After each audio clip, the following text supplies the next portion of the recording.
குலாந்தகன். அத்தியாயம் 19. அவசர தூதன். நிறைவேறாத காதலை நினைத்து ஏங்குவதற்கு கடம்பமாதேவிக்கும் குலாந்தகனுக்கும் நேரம் ஏது? அவர்களுக்கு நிறைவே வேலைகள் இருந்தன.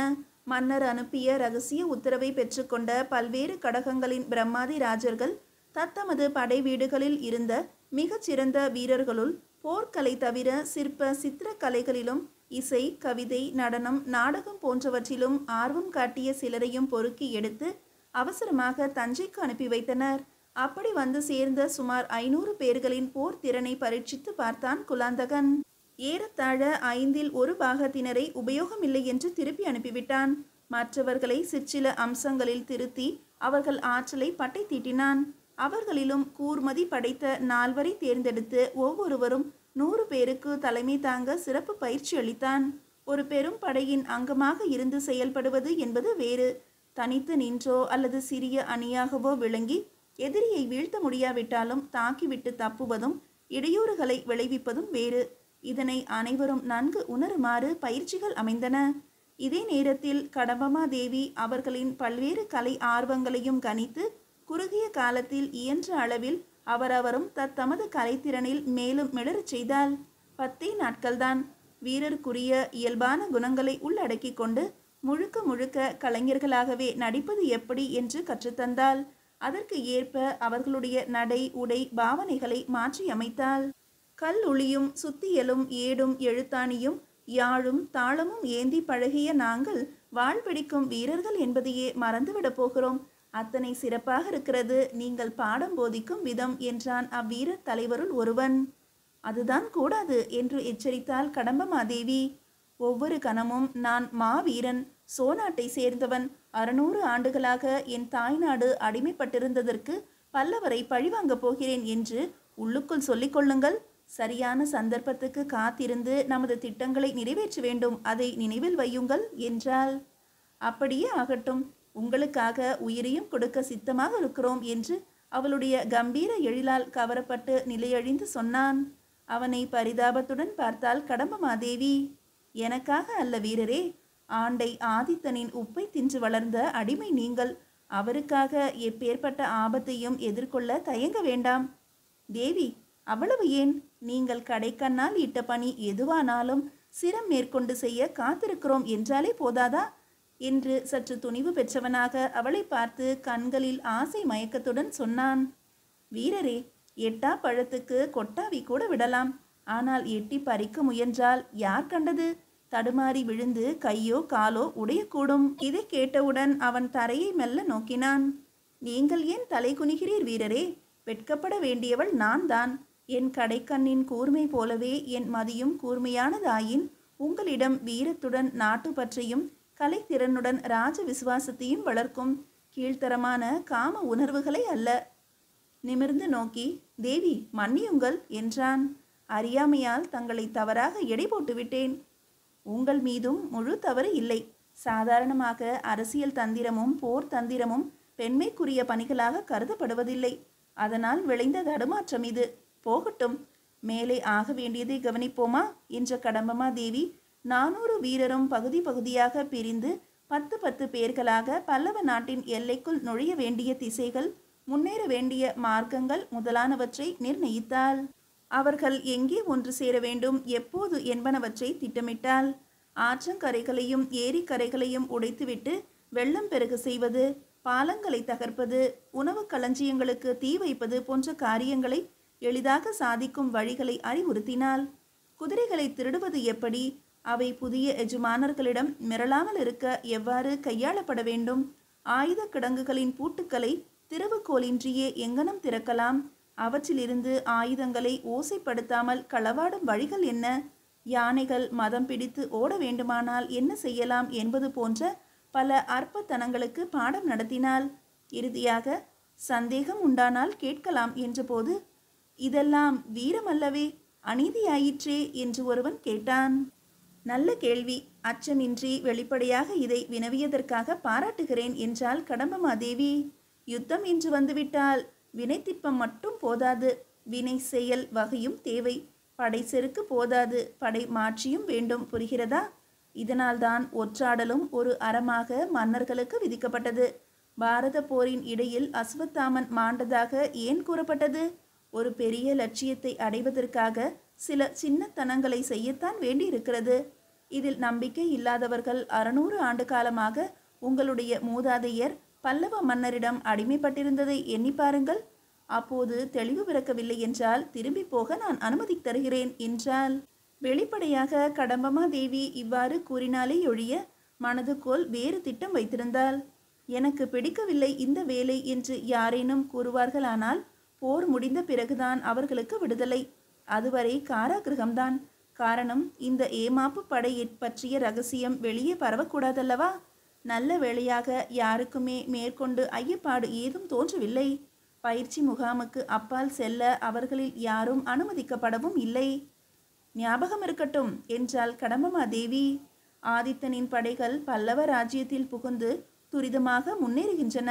அந்த படைகளை சந்திக்க பல்லவேந்திரரும் காஞ்சி நகரை விட்டு கிளம்பி தெற்கே சென்று விட்டார் என்பது உறுதியாக தெரிந்த பிறகு நீங்கள் உங்கள் கைவரிசையை காட்டுங்கள். அபராஜிதனுக்கு பின்புறத்தில் இருந்து கொண்டு நீங்கள் இப்போது பயிற்சி பெற்றுள்ள காரியங்களில் இறங்குங்கள். காஞ்சிக்கு அவன் பின்வாங்கி சென்று கோட்டைக்குள் பதுங்க எண்ணினால் அது சாத்தியமாகாதபடி செய்துவிட வேண்டும். உதவிக்கு மேலும் படைகளையோ உணவுக்கு மேலும் தானியங்களையோ அவன் எங்கிருந்தும் தருவித்து கொள்ள முடியாமல் போக வேண்டும். பாலங்களை தகர்த்தேனும் ஏரிகளை உடைப்பெடுக்க செய்தேனும் உணவு களஞ்சியங்களுக்கு தீ வைத்தேனும் உயிரை தந்தேனும் இவற்றை நிறைவேற்ற வேண்டும். நீங்கள் செய்வீர்களா? நிச்சயமாக என்று சோநாட்டின் மீதும் மன்னர் மீதும் ஆணையிட்டனர். பல்லவேந்திரன் முன்னேறவும் முடியாமல் பின்வாங்கவும் இயலாமல் திணறுவான். பின்னர் மரக்கிளையில் சிக்கிய கலைமான் மீது பாயும் புலி போல அவன் படைகளை பின்புறமிருந்து தாக்கி சின்ன பின்னப்படுத்தி விடுவோம். ஆனால் மறுபடியுமா சந்தேகம்? ஐயப்பாடு, இது அறம்தானா என்றல்ல. முயல் குழிக்குள் பதுங்குவது போல பல்லவேந்திரன் கோட்டையை விட்டு வெளியே வரவே மறுத்துவிட்டால் அவன் அப்படி நடந்து கொள்வான் என்று எனக்கு தோன்றவில்லை. முதலில் கோட்டையை விட்டு வெளியே வந்து பகைவனை சந்தித்து வீரம் காட்டிய பிறகு பின்வாங்கி பிறகு கோட்டைக்குள் பதுங்கலாம். அது போர் தந்திரமாக கருதப்படும்.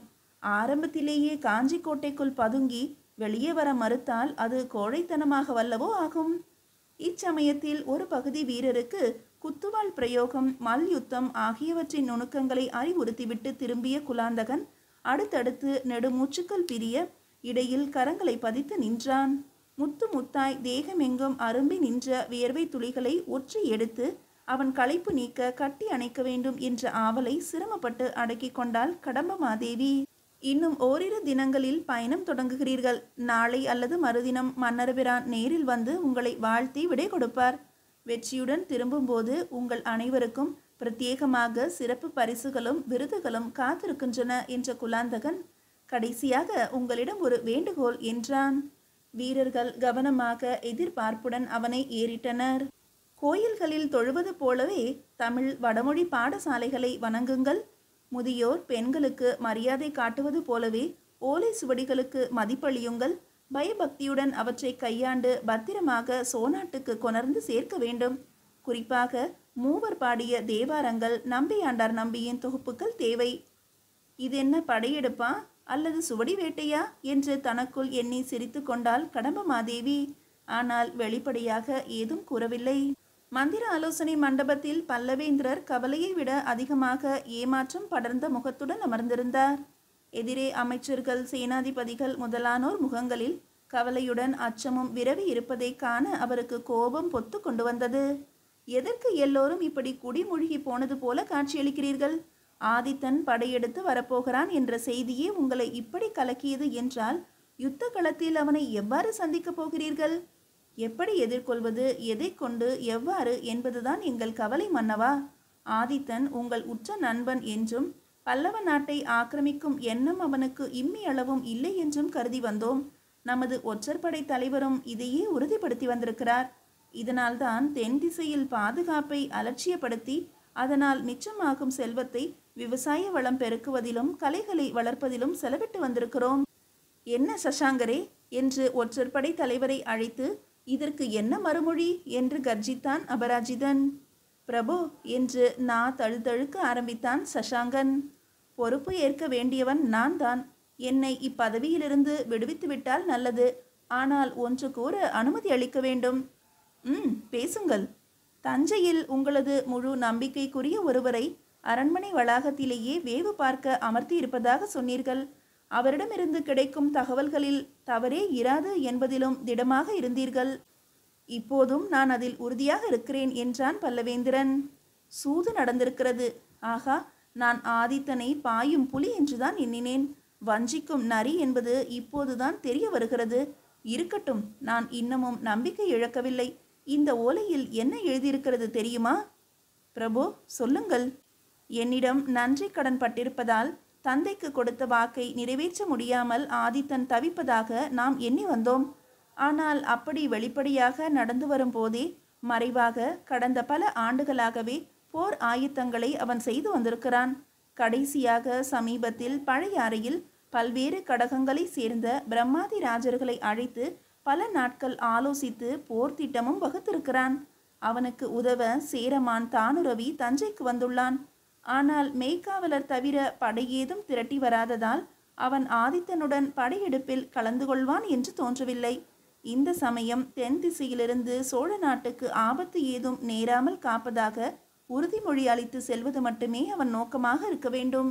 ஆகா, இத்தனை விவரங்களை திறம்பட சேகரித்து அனுப்பியுள்ள நமது நம்பிக்கைக்குரிய ஒற்றன் மிகுந்த சாமர்த்தியசாலி என்பதில் ஐயமில்லை. அந்த ஒற்றன் ஆதித்தனின் நரித்தனம் காரணமாக தொடக்கத்தில் சற்று ஏமாந்து போனதிலும் வியப்பில்லை என்றான் தானே தலைவன் துருவன். ஆம், அதற்காக இந்த ஓலையில் வருத்தம் தெரிவிக்கப்பட்டிருப்பது மட்டுமல்ல, பழையாறையில் எடுக்கப்பட்ட முடிவுகளை, வகுக்கப்பட்ட போர் திட்டங்களை எப்படி ஏனும் தெரிந்து கொண்டு விரிவாக எழுதி சீக்கிரமே நமக்கு அனுப்பி வைப்பதாகவும் கூறப்பட்டுள்ளது. அவ்வாறானால் நம் பணி எளிதாகிறது. சோழன் வகுக்கப் போகும் வியூகத்தை முன்கூட்டியே அறிந்தால் அதை முறியடிக்கும் மார்க்கத்தை நாம் ஆலோசித்து உருவாக்கலாம். இச்சமயத்தில் பிரபு, குறுக்கீடுக்கு மன்னிக்க வேண்டும். தஞ்சையிலிருந்து மீண்டும் ஒரு அவசர செய்தி என்றான் உள்ளே வர துணிந்த வாயில் காப்போன்.